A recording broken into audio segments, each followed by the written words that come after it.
Yeah, I fucked up. It's wildfire, not hellfire. Wildfire, whatever. No, not whatever. People are going to fucking eat us up on that. All right, just say wildfire and I'll edit it in. It's wildfire. Got it.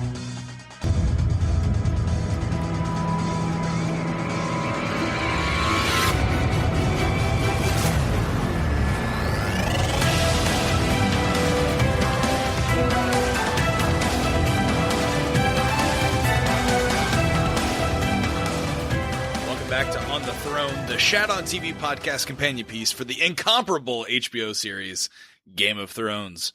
I'm one of your hosts, Roger Roper, and alongside me is Gene Jormont Lyons. Shall we begin? And this is our fan email episode where we look back on this week's episode of Game of Thrones and provide our feedback on the top listener emails for the week in a segment we call The Small Council, aka Red Keep Diaries. This week's episode was entitled Dragonstone. You listened to our ideas on Tuesday's Deep Dive. Now it's our turn to hear from you.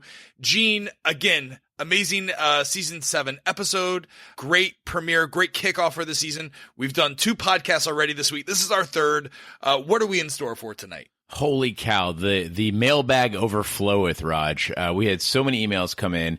We had emails ranging from a lot of people defending Arya's campfire scene, defending Ed Sheeran, also predictions for the future of Dany and Jon, talk about the Brotherhood without banners going north. EWBs. Yeah, questioning why Dragonstone was empty, what Euron's gift might be. And then also we're going to look into the difference between whites and White Walkers. And then we've got our first bombshell theory of the season, which we'll save until the last. And finally, we'll be premiering a very special section, which will be corrections to the podcast. I think we're calling that section Actually. Actually, we are. So if you've never listened to Shat on TV, our fan email response episodes, we typically do this with every TV review that we've done. So it obviously made sense to do it for Game of Thrones. But if you're a first-time listener, everything that you will hear is directly from the audience. We're going to read it, then respond it. Sometimes we cut emails down for time, or it might be a duplicate type of topic, but we put all of our emails in their raw and unedited versions on our website, shatontv.com. You can go there, you can read, you can respond. There's a comment section where you can join the conversation. If you want to be part of the small council, you can email us at our email address, hosts@shatontv.com, and you can follow us everywhere on social media. That's where we cull a lot of these Actuallys from, as well as our emails. So make sure you do that at Shat on TV and subscribe everywhere you get podcasts. That being said, Gene, let's go ahead and dive into, I think we've got 8 emails to read plus the Actually section? Yeah, that's right. We got eight fabulous and quite lengthy emails. But like you mentioned, a lot of them were covering kind of the same ground. So we tried to pick the one that was the most different, or not have the same person. We had several people write in several times this week. So trying to give a lot of different voices in here. All right, well, let's go ahead and open up the small council. From this time until the end of time, we are not part of your realm, but a free and independent kingdom of the North. All right, our first small council email comes in from Matt Mitchell. Matt writes in, "Hey guys, just listened to your Instacast, and though I'm not wild about the Ciaran cameo, it was not as pointless a scene to just have him sing a song as you seem to think upon first view. The scene gave him some very critical information about Arya as a character in 2 ways. Number 1, she's going to King's Landing. The last thing that she said in the House of Black and White was, 'I'm Arya Stark of Winterfell and I'm going home.' When we then see her killing Walder Frey in the finale, it makes sense because the Riverlands geographically would be on her way home. Going south from there to King's Landing adds months to her journey home. I was very surprised to see her heading in that direction. That leads to my second point. She is struggling with whether or not she is out for vengeance on a specific people, or if she is just a murderer. When she refused to kill Lady Crane in Bravos, she was rejecting the idea of being a faceless killer who would murder someone who had never wronged her, who, in fact, was very nice to her. Instead, she chose to use the skills she learned in Bravos to exact revenge on the people who wronged her and her family specifically. But in the opening scene, by killing the entire Frey family, we see that the targets of her vengeance are now wider than the list she used to repeat herself. When she comes upon the Lannister soldiers, we learn not only is she going to King's Landing, but there was conflict on her face. Lannisters were responsible for her father's death. Does that responsibility extend to the Lannister soldiers? I think she thought about killing them once she saw that they were Lannister soldiers. After all, one of their faces might get her easier access into the Queen. But they were very kind to her, so that didn't happen, and at least for now, she seems that not all Lannisters and Lannister men are deserving of her vengeance. But will that last? Will she be disciplined in only using her skills on a small group of people, or will she just become a cold-blooded killer? How does she determine who lives and who dies now that she's not just restricting herself to killing a small list of specific people? This scene was key in framing up those conflicts that she is working out through at the moment, and this, of course, comes from Matt M. Your thoughts? So it seems like we've got Arya now set up as a sort of Dexter of Westworld, right? Like the list starts out very finite, and then she plays a little fast and loose with the rules. What's interesting about this, though, is Game of Thrones made an excellent decision to show us conflicting information in the scene. She seems to be getting along with these guys, but at the same time, she's scanning to see where the weapons are, who's nearest to the weapons, how many of them. She's asking them questions to find out about them, to find out more about King's Landing. And so I agree that it wasn't a pointless scene. I think people just thought Ed Sheeran was too much of the scene. And we've seen bands and other people make cameos in this show before, most notably Sigur Rós during the Purple Wedding. But it wasn't as blatant, and they were a band, so it made sense that they would, be musicians. All right, so let me ask you a couple questions about Arya's powers. So are we to believe, and again, you'll have to answer me this because I don't know the answer, can she only change her face Ethan Hunt style from Mission Impossible if she kills someone? Right. So again, and I'm going based strictly on, for all these answers, it's going to be based strictly on HBO's presentation through the television show. There are discrepancies between the show and the book on several points. So just that caveat there. But yeah, she needs a person dead in order to have that person's face. Okay. And did she actually use the actual face, or is it magic? What's happening there? Yeah. So, you see very clearly that she is removing the face of the person, but it's more than just wearing a mask, obviously, because in that sense, she wouldn't have the stature. She wouldn't have the exact physicality of that person. And so there's an element of the supernatural to it. Okay. So that being said, everyone is out for Stark blood, right? Everyone that's wronged the Starks, the Riverlands. Arya definitely knows that she's in some danger. If she's going along the King's Road, supposedly she's going down into the Riverlands and on her way down to King's Landing, wouldn't she want to wear a mask? Wouldn't she be worried about people would identify her as Arya? Well, I think, some people have raised that question, but you have to kind of think back again to the fact that the ability of communication at this time, at most you've got ravens, you don't have photography, you don't have the internet. It's not like you could just send out a picture of a person and say that's who you're looking for. And so in that sense, and also communication is not that great. So for instance, these soldiers know their mission, they know what they're going to do, but they don't know events updated from minute to minute. And so they may not be looking for that specific person. I thought it was a rather risky move, again, to be on the King's Road, to be unmasked. But again, it's, it seems like she knows what she's doing. Okay, and we see Arya look at the soldiers. She's definitely doing some tactical exploration here when she sits down, correct? Yeah, she's definitely, it's a mild interrogation. So, she's trying to get information. She's looking to see what weapons are close, so that she needs to pull the sword. But do you think that she did the right move by not killing them? And do you think that she will end up killing one of them maybe while they sleep? So one of the things I really enjoyed about this was that they didn't tell us what happens.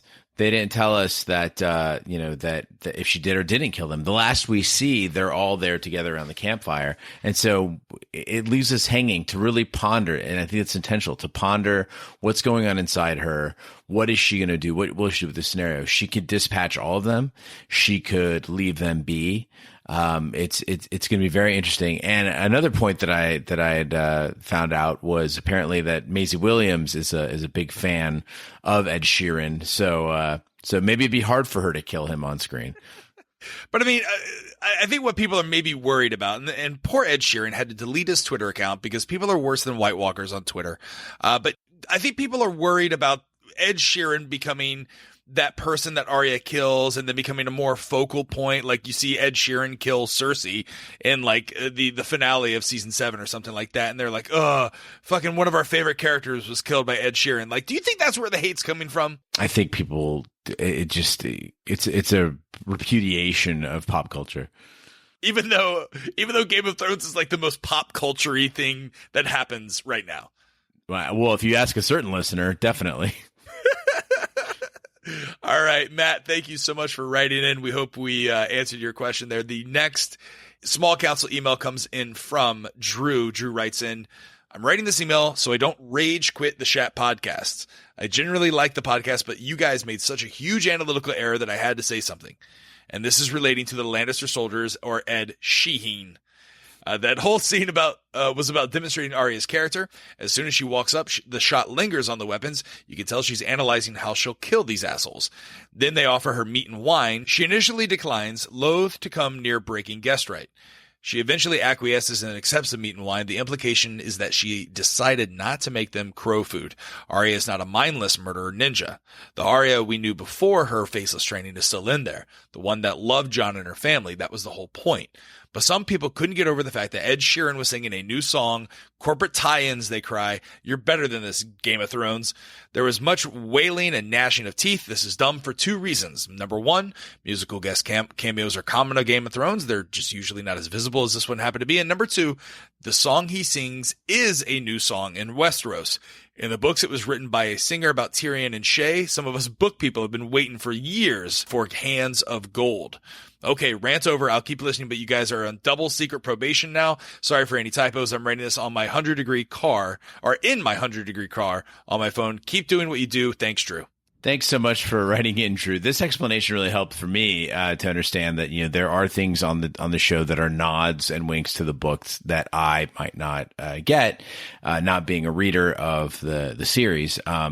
So I'm glad you wrote in on this, and I am glad that I'm getting some explanations here, because my first reaction to the Sheehan scene was revulsion, and now I'm a little kinder to it. This entire episode, though, on second viewing, I enjoyed a lot more, and I've actually found myself defending it to a lot of people who called it slow or boring, or said that now that they're off book that it's lost quality. I think this was actually a quality episode.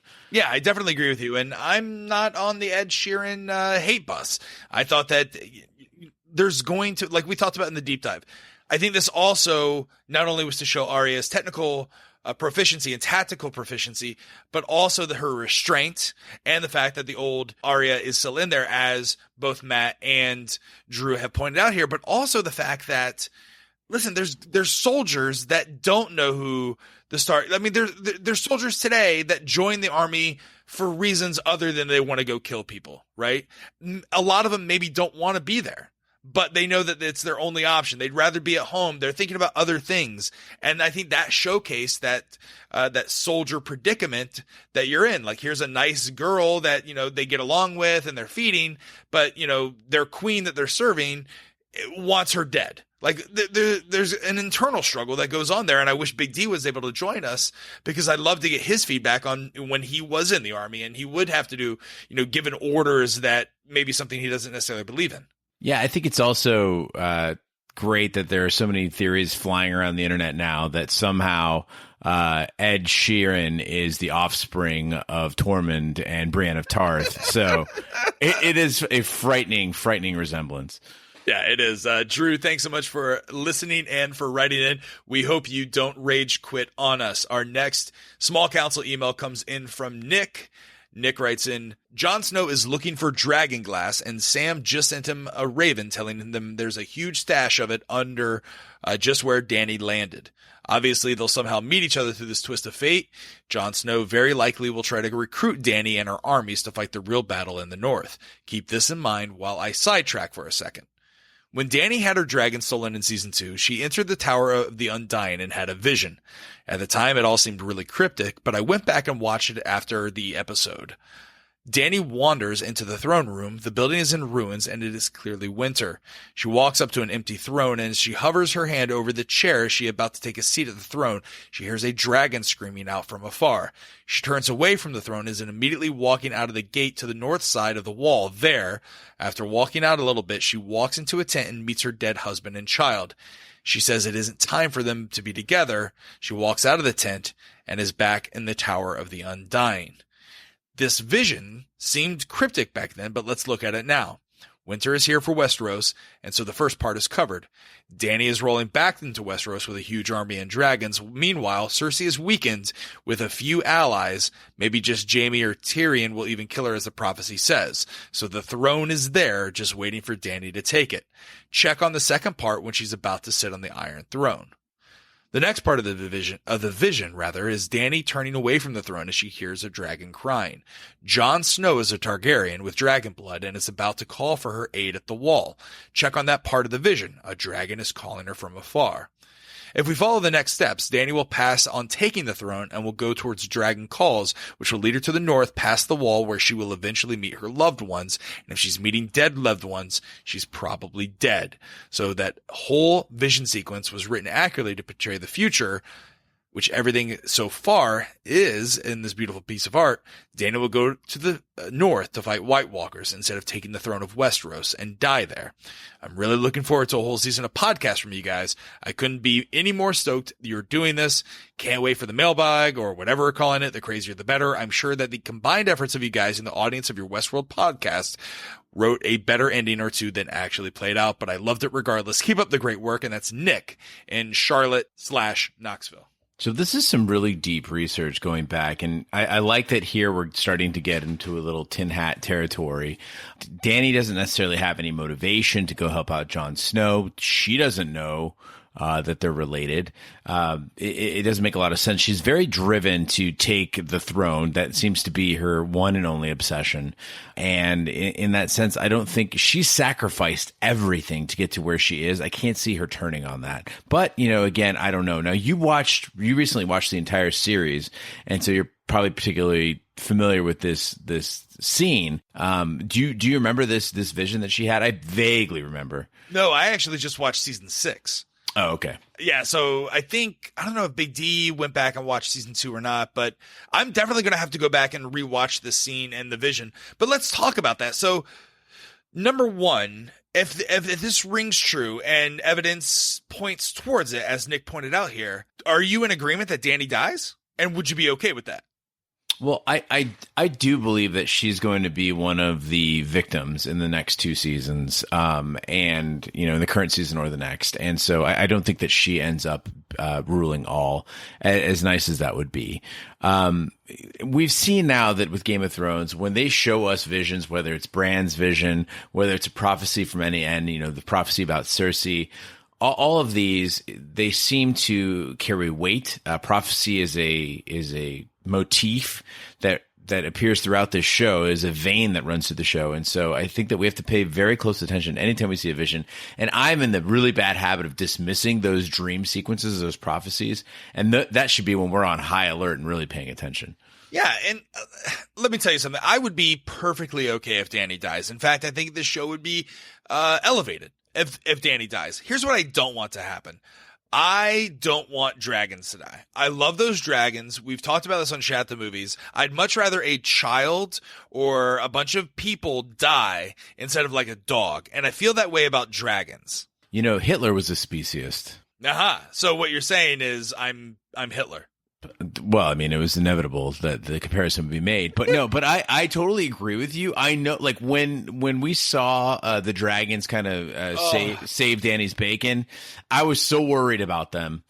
I was like, oh God, what if something happens to one of the dragons? And yeah, I'm with you. I'm way more concerned with them. And there is no way that this show resolves without at least a dragon being killed. Well, the saddest scene in Game of Thrones, I will argue, is not the Hodor scene, which is very emotional.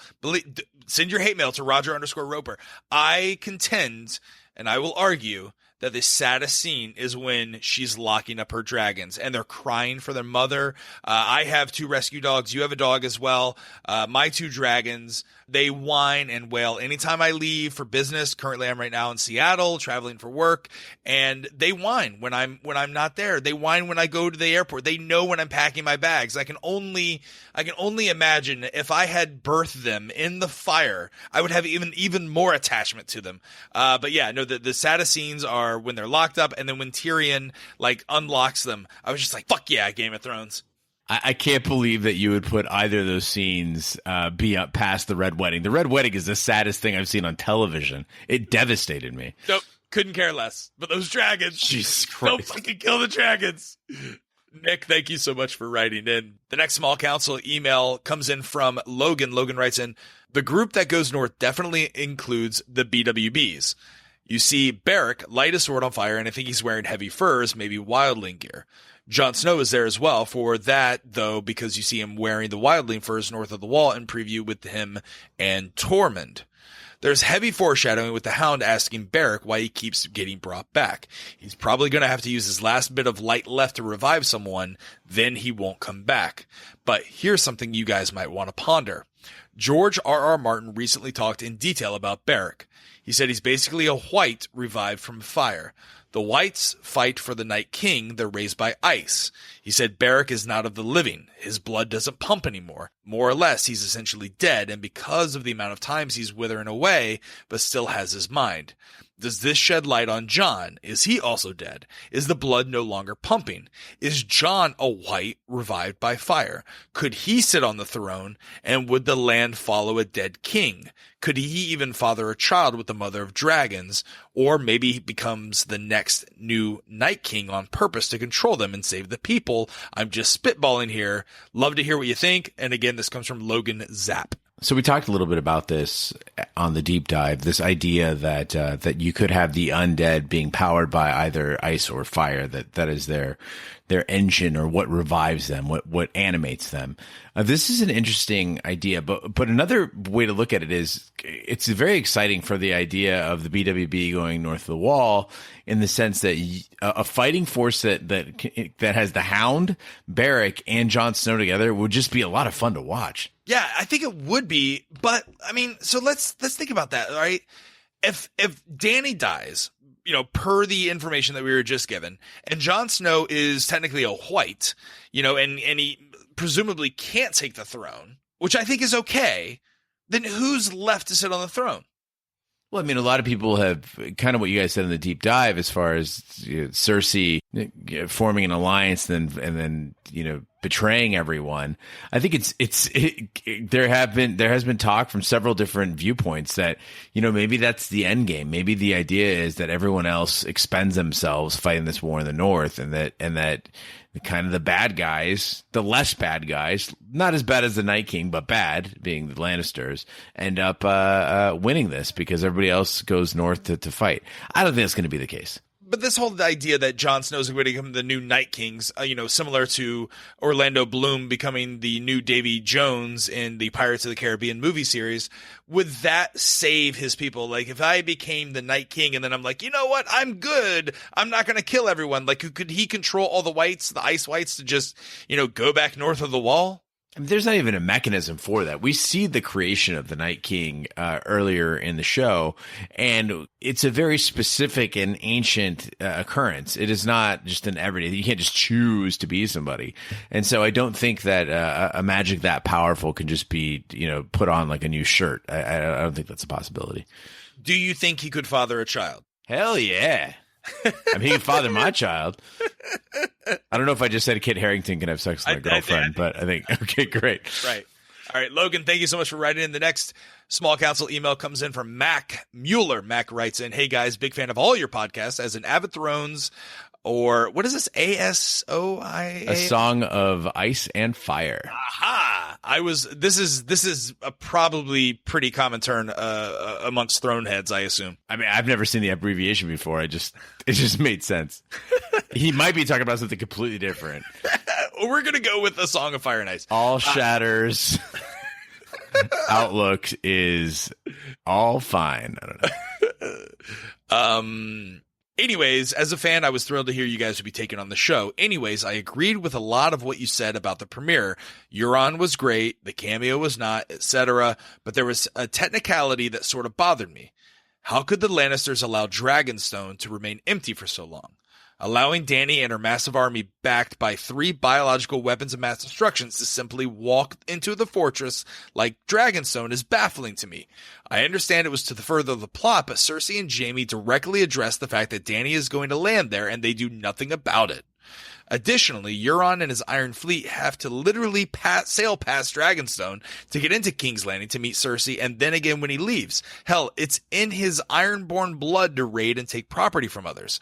Even if he sends 2 ships of the 1,000 to Dragonstone to leave a skeleton army to hold the castle for as long as they can, at the very least, would give Dany a hard time taking the castle even with her dragons.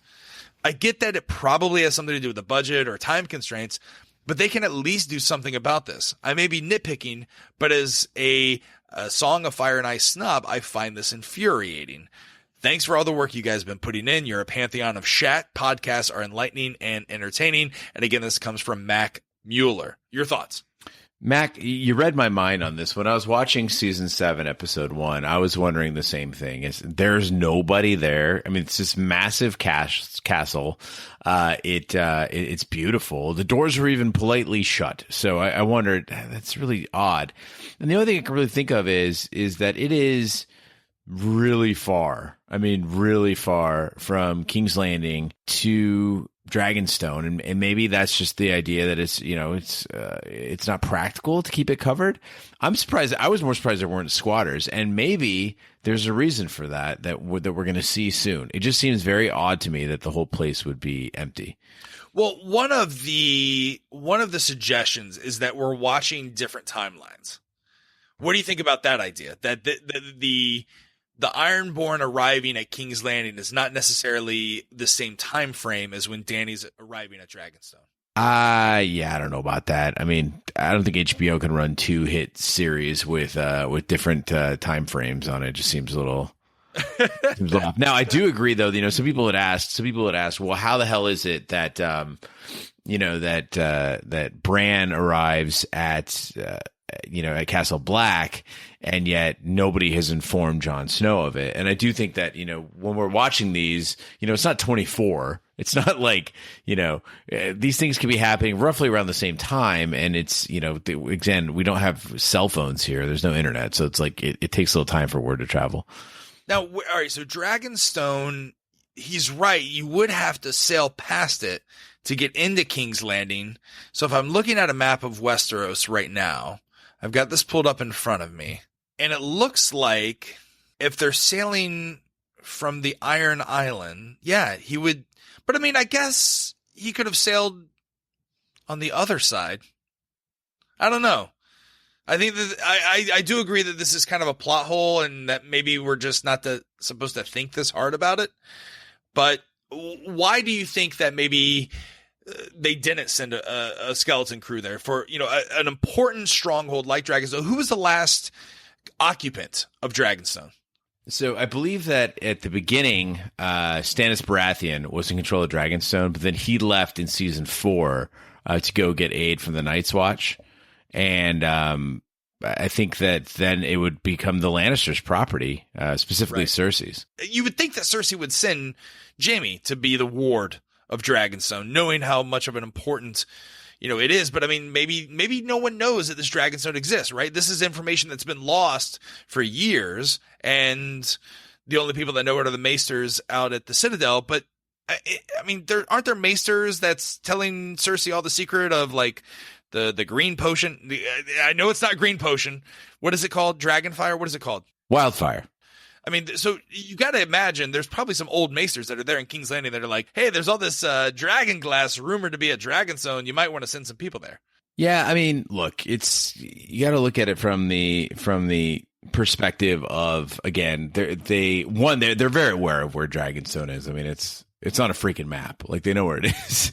and Stannis was just there. So, I mean, its location is not a secret. But I think more importantly, Cersei has that monologue where she basically explains that they are surrounded by enemies right now. And so it seems that she would be in a mode of consolidating resources, consolidating power, and not wanting to spread it too thin right now. So I think, they're in emergency mode right now, trying to cover their asses. And I don't think that spreading out that way. But at the same time, she knows Daenerys is likely to go there. It seems like it would be good to at least give her a hard time getting on the beach.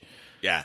I definitely agree with you, and I think that both of you are right here. I think that the reason that she's not sending an army there is that she's stretched already too thin.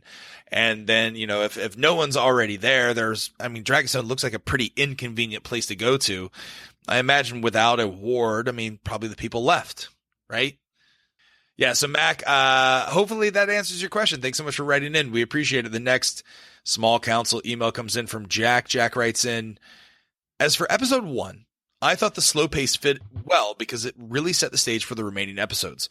There will be enough fights to come, so I really didn't mind the relatively tame content of the season's premiere, save Arya's massacre. I was, however, happy to see Euron come face to face with Cersei as this alliance starts to take shape. It makes sense that Euron seeks a queen while Cersei seeks a naval fleet capable of throttling her enemies. My question for you is, what gift will Euron bring back to Cersei as showing of his loyalty? My guess is the head of either Olenna or Arya, but perhaps I'm wrong. Right now, the Lannisters are surrounded by enemies, but only 2 of them could possibly be defeated with the Greyjoy forces alone, the Tyrells and the Dornish army. The Starks are way too far north and not worth the journey right now, whereas Dany's army is too massive for Euron to tackle alone. For me, Euron seems untrustworthy but pragmatic and will want to stack the odds in his favor. If he can kill the Sand Snakes or Tyrells at sea, it will win him favor and credibility with Cersei for the wars to come. Would love to hear your take on Euron and this new alliance with Queenie. Thanks, Jack. Yeah, so it sounds like, there's a lot of possibilities there. I know Jack mentions that it could be the head of an enemy. It could be a weapon. What are the different things that could be out there? It seems like if he was going to bring her a physical object, he would have gotten it already. Like, that seems really odd to me that he wouldn't show up with the thing. It's like if I'm going to ask for someone's hand in marriage and I show up at their house, you should generally have the thing that you're offering. But whatever, it builds suspense in the show. It could be the head of an enemy. It could be another ally. It could be, whatever. One idea that's been posited, though, is that there are horns in existence that are imbued with magical abilities.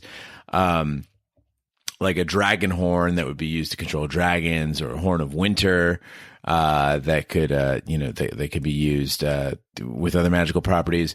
One by name, that's been brought up a lot is Dragon Binder, which is also called the Hellhorn. And it's basically a large dragon horn with, with glyphs drawn on it. And when it sounds, the glyphs grow, and it apparently was made from the horn of a dragon itself. So, again, there is the idea that he could bring her a physical thing. It doesn't seem to be in line, though, with like Game of Thrones. It feels weird to me if he shows like, I brought you this magical horn. Yeah, I feel like when they say gifts in Game of Thrones, they truly do mean the heads of the enemies. Here's what I don't want them to do. There's only 2 direwolves still alive in Game of Thrones. I think Ghost is still alive. I think he's pretty far away. He's all the way up in Winterfell, hanging out with his boy Jon Snow.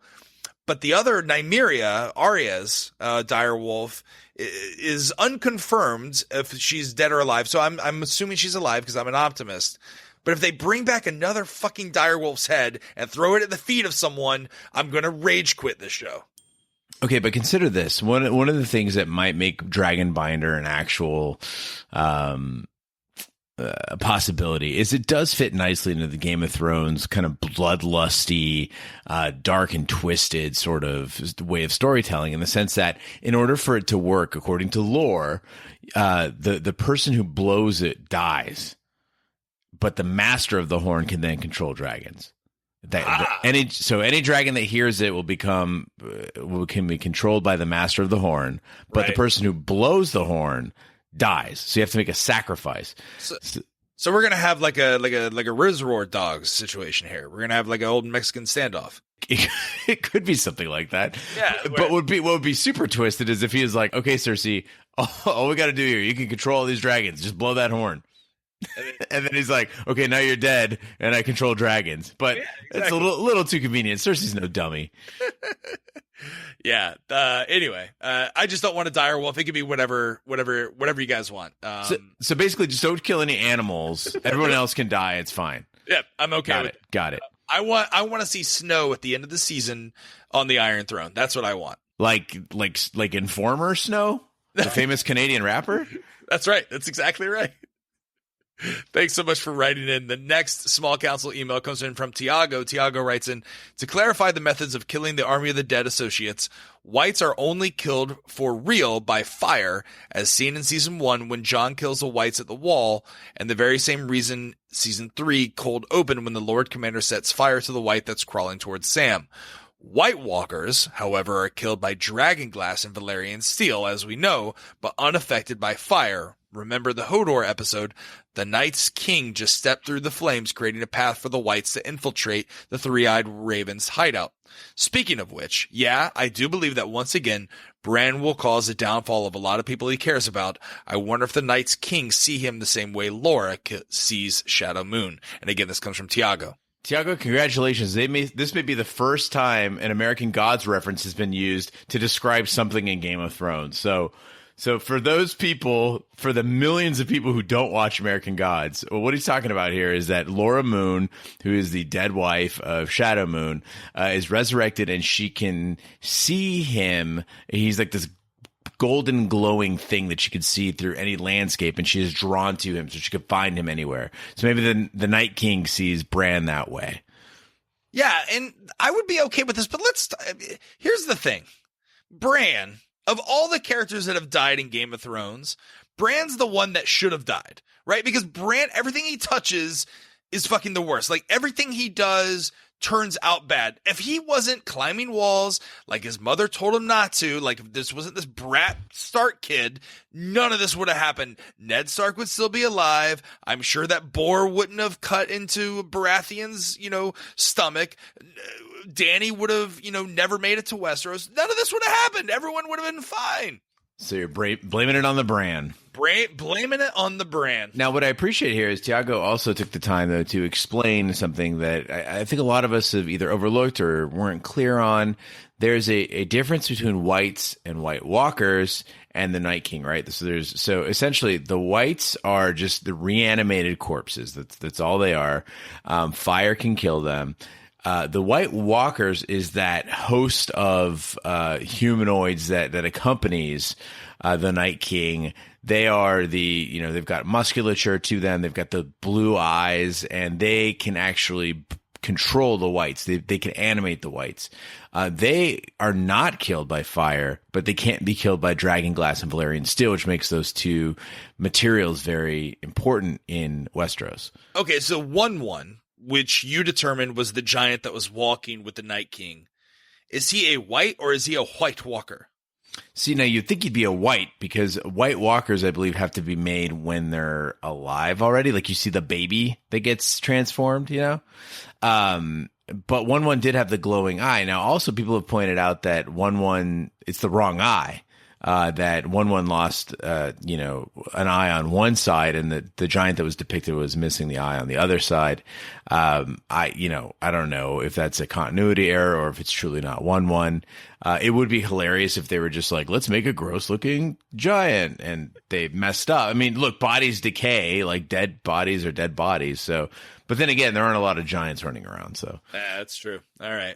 Thanks so much for writing in, Tiago. Our last and final small council email comes in from longtime listener, longtime writer, and Gillian. Gillian writes in, Bran is the Night King. Now, before you instantly poo-poo this idea, I'll just submit my points of why I don't toss this into the completely insane category. There is something that has bothered me a lot since last season, and that is when Bran goes back with the Three-Eyed Raven and sees his father at the Tower of Joy. When he sees this scene, he calls out to his father, to which his father stops dead in his tracks and turns around to see what that noise was.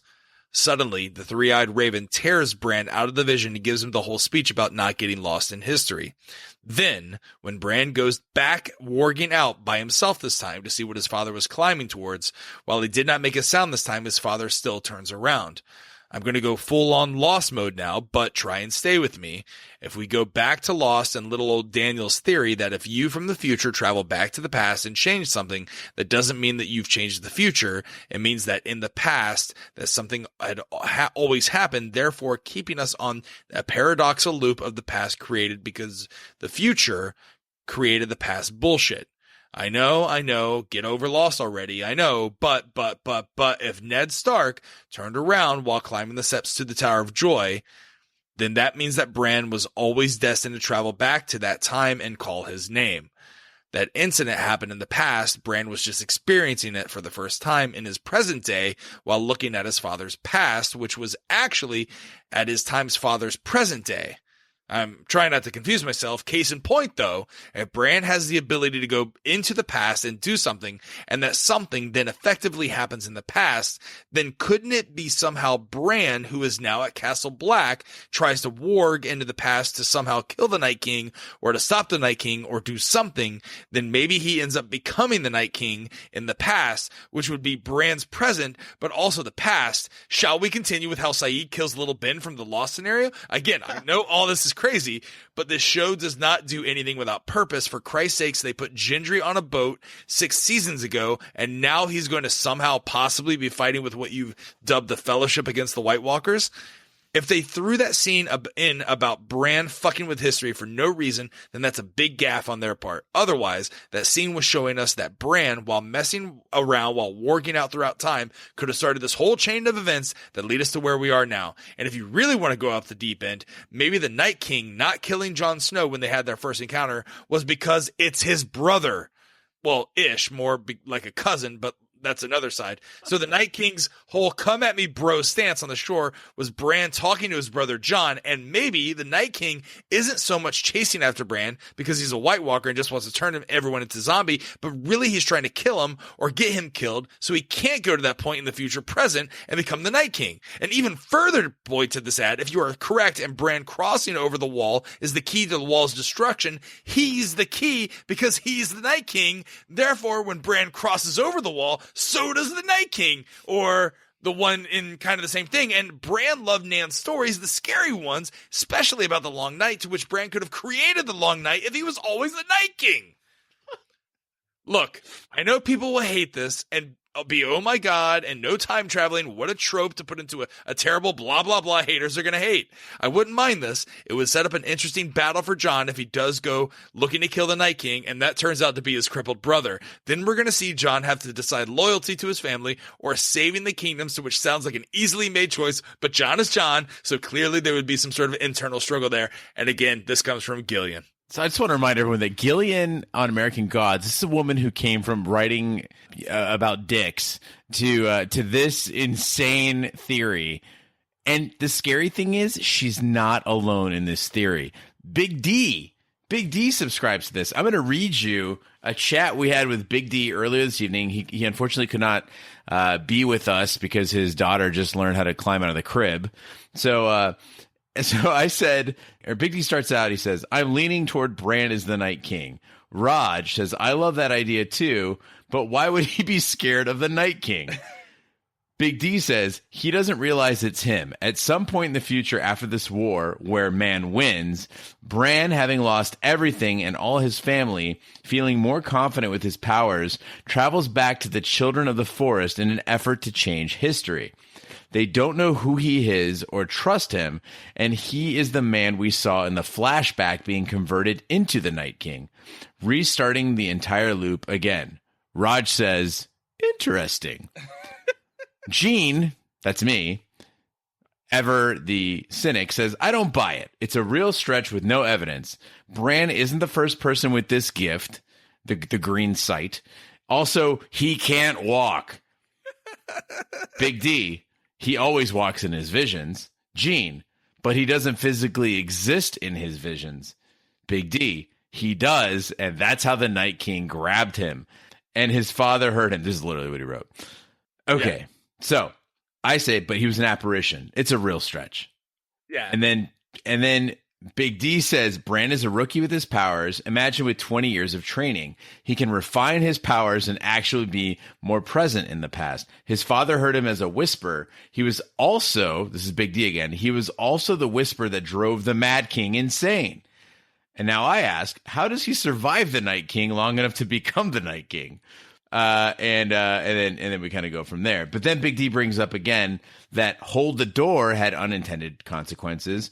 And Big D also believes that burn them all is sort of the same thing. Someone screaming burn them all during battle and has equally devastating consequences. So essentially, Big D's on board with this.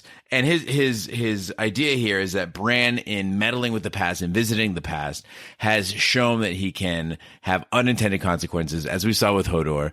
And now Big D also believes that this was the same thing with the Mad King. Let me tell you this. That would be the biggest fuck you since Bob Newhart woke up and realized the entire Bob Newhart show was all a dream. Like if they fucking Newhart this shit, like all this was just Bran's dream or vision that he was having while he was in the coma after Jaime knocked him out the window. Like if that's how they end the show, people are going to burn their televisions. No, they're not going to do that. But it is an interesting idea to think of that, again, I dismissed it because we've seen the creation of the Night King and it's not Bran, but the idea being that, that he projects himself into the past. And I don't understand what his motivation would be there to stop it unless it was losing. I don't know. Again, it seems like a stretch to me.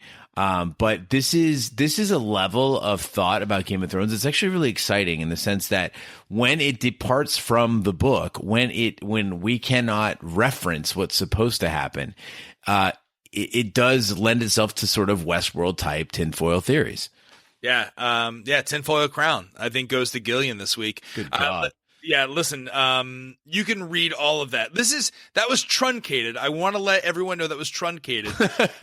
So you can see the full raw and unedited version on our website. That does it for this week's Small Council. Let's go ahead and close the door and get ready for Actually. Okay, so Actually, I started seeing a lot of these emails that were coming in to the Small Council that were just corrections, some of them very nitpicky, some of them pretty helpful. And I thought, why not, we want to get everybody in there. So let's hit them fast and furious and just do the Actually format with them. So from Middle-earth to Midgard, nerds are passionate about a lot of things, but there's one thing they love more than anything else. And that is correcting people. This is Actually. All right, we'll just go one for one. It was mentioned by Gene that Jon and Dany could be brother and sister hooking up. Actually, Dany is Jon's aunt, as her brother Rhaegar is Jon's father, and that comes from Wasi. The next one is from Emily K, and it's directed to Raj. Actually, a titmouse is a bird. Yep, Emily K, you're right, it is a bird. I apologize, completely wrong there. Actually, it's green scene. The thing done by those with green sight. That is what Bran does when he's touching white trees or just chilling, being pulled by his sled. Warging involves turning an animal or person, Hodor, into a mech warrior being controlled remotely by the warger, though Bran did warg into young Hodor while green scene, so I guess you have a foot to stand on. That comes from Nick B. I guess I have to undo the drink I took when I thought he was warging out, so thanks for that, Nick B. This next one comes up from Logan Zapp. He says, so last episode you ended saying you were excited for the next 14 episodes. Actually, this season only has 6 left, and next year has 6. So before the premiere, we only had 13 hours left. Now 12 episodes left. Very sad.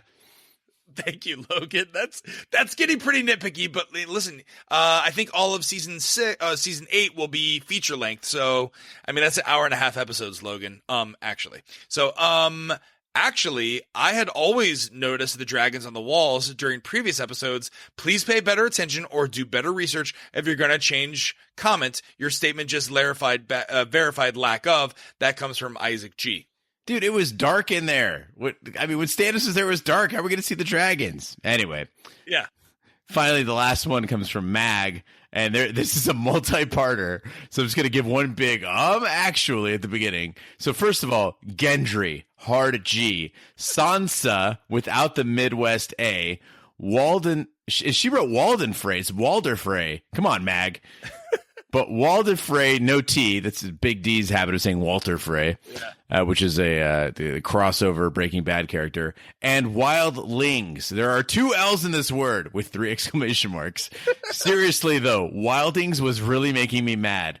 Ilaria Sand is not a sand snake. Sand snakes are the daughters of Oberyn. Ilaria was his lover.